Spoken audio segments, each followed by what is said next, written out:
अब मामला यह है कि उसमें इमरान खान साहब की जो अपनी टीम है, देखें ना, उनके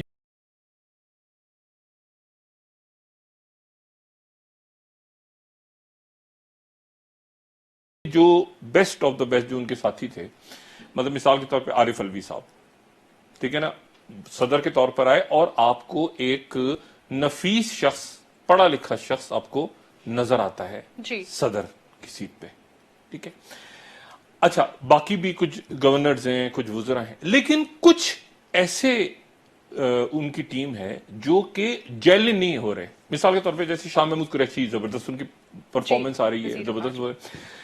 कुछ उनकी टीम में ऐसी गड़बड़ है कि जो कहते हैं ना जेलिन होना, यानी कि आपको नजर आए कि ये जो है, देखिए इनकलाब आता है ना, कभी तब्दीली आती है, तो जो इनकलाब के जो साथी होते हैं ना, इनकलाब लाने वाले लोग जो तब्दीली वो इनकलाब के बाद फिर पीछे हट जाते हैं, फिर वो गवर्नेंस वाले लोग आगे आ जाते हैं जो डिलीवर करने वाले होते हैं। ये होता है अमूमन। और अगर वो नहीं आते सामने तो फिर गड़बड़ हो जाती है। देखिए जहांगीर तरीन साहब की जरूरत कहीं ना कहीं पड़ेगी आगे जाके।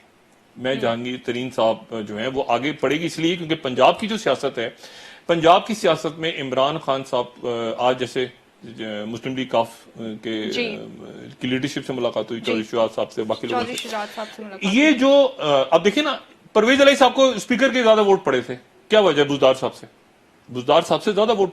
अब बुजदार साहब शरीफ आदमी है, और जो सियासत है वो कोई और चीज है, वो कोई अच्छा होना, और मैंने कहा ना अच्छा होना और सियासत करना इस मुल्क में शायद दो अलग अलग चीजें हैं।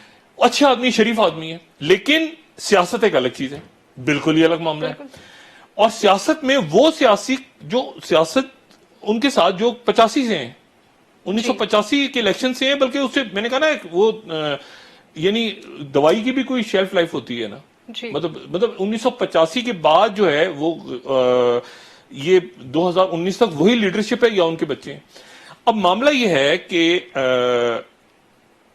यहां पर जाके जो खास सियासत आती है तो खास सियासत में जहांगीर तरीन साहब की जरूरत पड़ेगी, क्योंकि सिंध में दोबारा जरूरत पड़ने जा रही है और पड़ेगी आपको शाह महमूद कुरैशी की।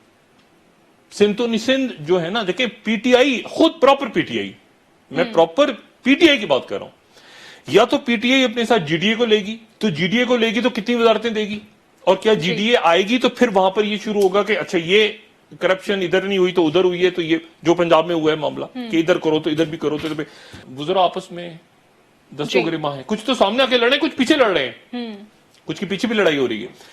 और अमली तौर पे पंजाब जो है वहां पर पंजाब में आगे चला नहीं जा सकता जब तक परवेज इलाही साहब और जहांगीर तरीन साहब दोबारा फाल नहीं हो।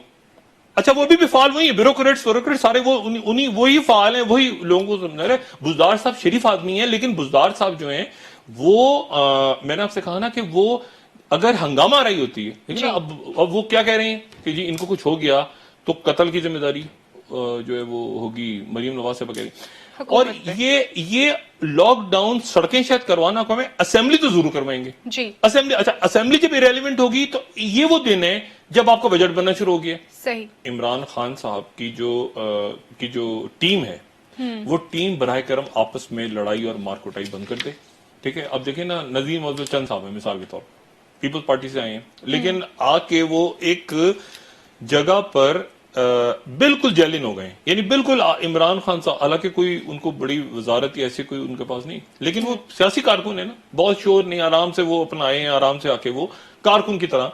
और मैंने इस बात को पूछा, मैंने कई लोगों से पूछा, मैंने कहा कि नदीम अफजल चंद साहब जो हैं, मेरी उनके साथ कोई मुलाकात नहीं हुई, लेकिन मैंने पूछा नदीम अफजल चंद साहब इजी हैं, तो पता चला कि नदीम अफजल चंद ही सबसे ज्यादा इमरान खान साहब के साथ इजी होकर बात कर देते हैं बहुत सारी मीटिंग में, और इमरान खान सुनते भी हैं उनकी बात, ठीक है ना, मतलब एक अच्छा मेरे लिए बड़ी ये इंटरेस्टिंग बात। लेकिन बहुत से ऐसे हैं कि जो इस बात को ज़हन में नहीं ला रहे कि इमरान खान साहब जो है वो एक एक वजीर की परफॉर्मेंस देख रहे हैं, ये वजीर, वो वजीर, फलां वजीर, ये कौन लड़ाइयां कर रहा है, कौन क्या कर रहा है, कौन क्या वो देख रहे हैं सारा।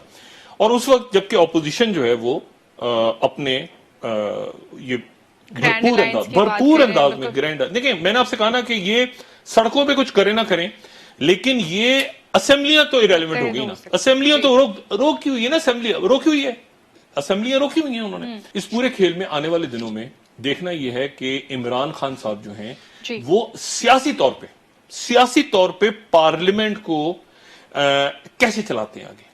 अच्छा, और उनकी टीम उनके साथ कितना ताउन करती है, बजाय इसके कि आपस में बहुत से वुज़रा। देखिए ना, अब ये एक अजीब सा मामला छिड़ा हुआ है एक वजारत के हवाले से, और उस वजारत में और मामले वो इतना ज्यादा हो गया है कि अब उस मामले को वो पीछे बहुत ज्यादा मीडिया पे शायद कम आ रहा है, जो उसके पीछे तलखियां हैं और ग्रुपिंग्स हैं और ये हैं और वो है।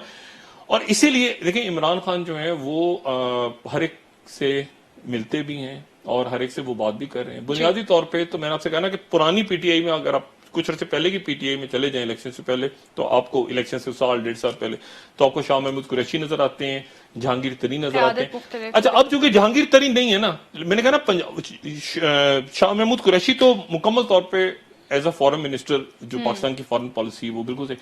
जो जहांगीर तरीन है, जहांगीर तरीन साहब को पंजाब में और शाह महमूद कुरैशी दोबारा ड्रैग इन होंगे सिंध में, क्योंकि सिंध में जहांगीर तरीन साहब तो साउथ पंजाब या पंजाब को एंटर।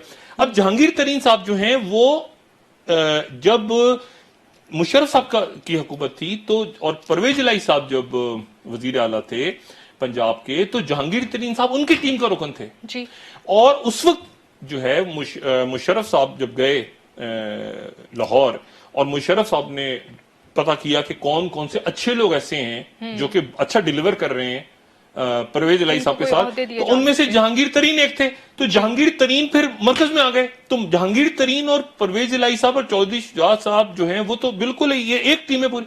अब और जाहिर है कि वो तजर्बा भी है पंजाब में। अगर आप शहबाज शरीफ साहब के मद्दे मुकाबिल कोई पॉलिटिकल फोर्स है तो वो फिर चौधरी हैं, या चौधरी जानते हैं पंजाब को, या शरीफ बरादरान, कोई तीसरी तो दरमियान में इतने सालों में कोई पावर नहीं बनी।